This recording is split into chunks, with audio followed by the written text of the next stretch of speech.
ಮಾಧ್ಯಮದ ಎಲ್ಲ ಸ್ನೇಹಿತರೆ, 2017-18ನೇ ವರ್ಷದ ಮುಂಗಡ ಪತ್ರವನ್ನು ಇವತ್ತು ಮಂಡಿಸಿದ್ದೇನೆ. ನೀವೆಲ್ಲ ಈಗಾಗಲೇ ಮುಂಗಡ ಪತ್ರವನ್ನು ನೋಡಿದ್ದೀರಿ. ಮುಂಗಡ ಪತ್ರದ ಪ್ರತಿಗಳು ಕೂಡ ನಿಮಗೆ ಸಿಕ್ಕಿರಬೇಕು.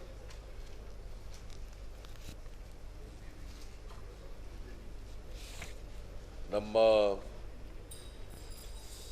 ಆದ್ಯತೆಗಳು 2013-14ರಲ್ಲಿ ಏನು ಹೇಳಿದ್ದೋ ಅವೆಲ್ಲ ಆದ್ಯತೆಗಳು ಕೂಡ ಮುಂದುವರೆದಿದ್ದಾವೆ. ಕೃಷಿ, ನೀರಾವರಿ, ಶಿಕ್ಷಣ, ಆರೋಗ್ಯ, ವಿದ್ಯುತ್ತು, ಸಮಾಜ ಕಲ್ಯಾಣ ಮತ್ತು ಮಹಿಳಾ ಮತ್ತು ಮಕ್ಕಳ ಕಲ್ಯಾಣ, ಜೊತೆಗೆ ಆಹಾರ, ಈ ವಲಯಗಳಲ್ಲಿ ನಮ್ಮ ಆದ್ಯತೆ ಮುಂದುವರೆದಿದೆ.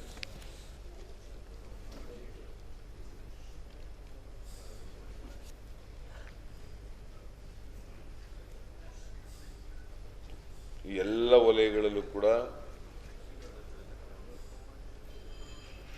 ಹೆಚ್ಚು ಹಣವನ್ನು ನಾವು ಖರ್ಚು ಮಾಡ್ತಾ ಇದ್ದೀವಿ.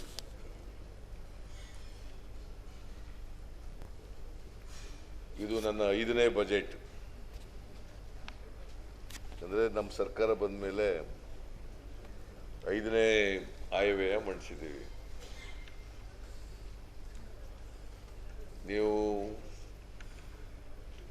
ಹಿಂದಿನ ಸರ್ಕಾರ 8-9ರಿಂದ 12-13ವರೆಗೆ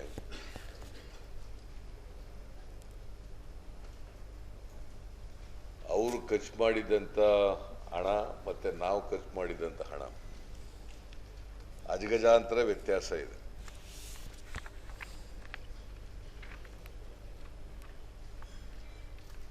ನಾನು ನಿಮಗೆ ಬೇಕು ಅಂದರೆ